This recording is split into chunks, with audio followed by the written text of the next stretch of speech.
d'être là et d'avoir dit ces mots. Merci à vous toutes et à vous tous d'être là en nombre ce soir. Ça fait vraiment chaud au cœur. Je voudrais aussi remercier Laurence Dufaux, qui est première secrétaire fédérale des socialistes d'Ille-et-Vilaine, Laurence Roux, qui est arrivée là-bas, Frédéric Martin, qui sont conseillers départementaux, et Jeanne Larue, également conseillère départementale. Merci à vous d'être là, et aux élus, peut-être qu'il y a d'autres élus qui y sont présents, je vous remercie également. Ensemble, nous sommes les forces républicaines, rassemblées pour préserver notre démocratie et les valeurs de la République. Malgré ses beaux discours, son changement de comportement, le Rassemblement national n'a pas renié ses origines. Le Front national n'a jamais changé et ne changera jamais. Leur idéologie reste la même. Ils ne considèrent pas tous les êtres humains sur un même pied d'égalité.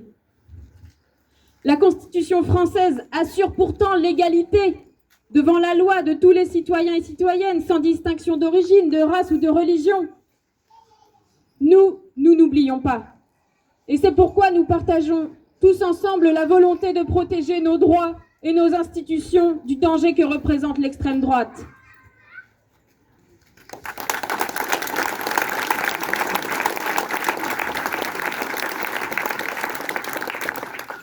Parmi les institutions de la République figure l'école, et je voudrais m'arrêter là-dessus.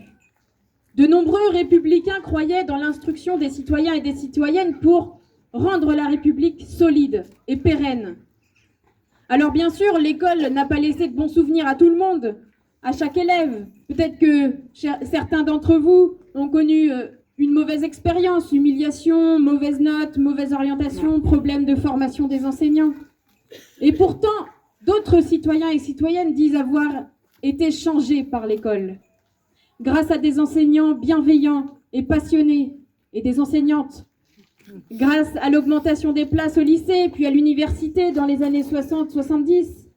Beaucoup d'enfants, d'ouvriers, d'agriculteurs et d'agricultrices ont pu accéder à des responsabilités professionnelles qu'ils n'auraient jamais pu avoir autrement. Alors, quelle vision de l'école voulons-nous ? Voulons-nous voir triompher à l'avenir ? Voulons-nous laisser nos enfants aux mains d'une éducation nationale contrôlée par le Rassemblement national, avec des gens qui trouvent qu'il y a du positif dans la colonisation en Afrique et en Asie, à des gens qui pensent que la violence éducative est la seule solution au mal-être d'un enfant. Le RN n'attend qu'une chose: envoyer des enfants en maison de correction dès qu'ils font une bêtise à l'école ou dans la rue comme dans les années 30. Peut-être connaissez-vous ce poème de Jacques Prévert. Qu'est-ce que c'est que ces hurlements ? Bandits, voyous, voleurs, chenapans. C'est la meute des honnêtes gens qui fait la chasse à l'enfant. Il avait dit « J'en ai assez de la maison de redressement ». Et les gardiens, à coups de clé, lui avaient brisé les dents. Et puis, il l'avait laissé étendu sur le ciment. C'est un extrait de La chasse à l'enfant. Ça fait froid dans le dos, hein.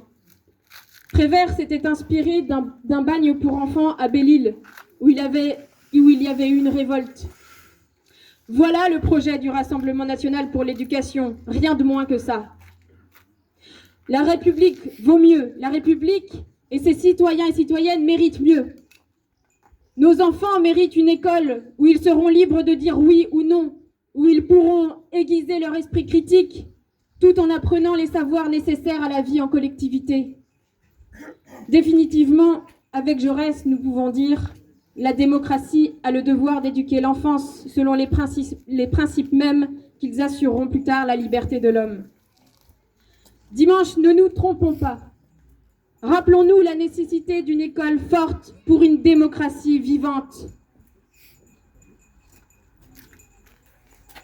Je remercie les 22 139 électeurs et électrices qui ont choisi notre bulletin dimanche dernier. Chaque voix compte pour ce deuxième tour.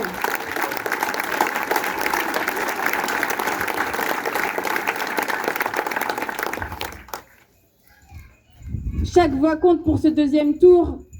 Alors Alors pour ceux qui hésitent encore à mettre un bulletin Mathilde Digné dans l'urne dimanche, la question est surtout, qui saura vous représenter le mieux demain à l'Assemblée? Pendant 2 ans, je me suis attachée à représenter l'ensemble des habitants et habitantes de la 4e circonscription d'Ille-et-Vilaine et je continuerai à le faire.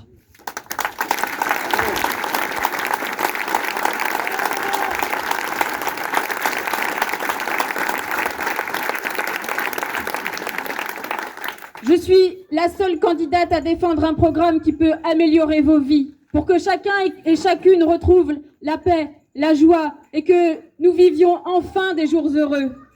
Face à moi, le candidat du Rassemblement national n'a pas jugé nécessaire de venir à votre rencontre pendant ces 3 semaines de campagne.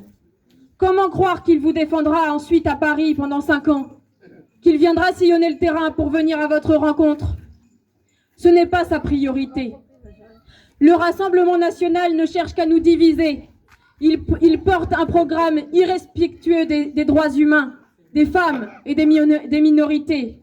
Nous portons l'espoir d'un avenir meilleur pour nous et surtout pour nos enfants et nos petits-enfants. Alors je continuerai à porter les combats du territoire sur le terrain comme à l'Assemblée nationale pour que vive la liberté, l'égalité et la fraternité. Vive la France et vive la République sociale!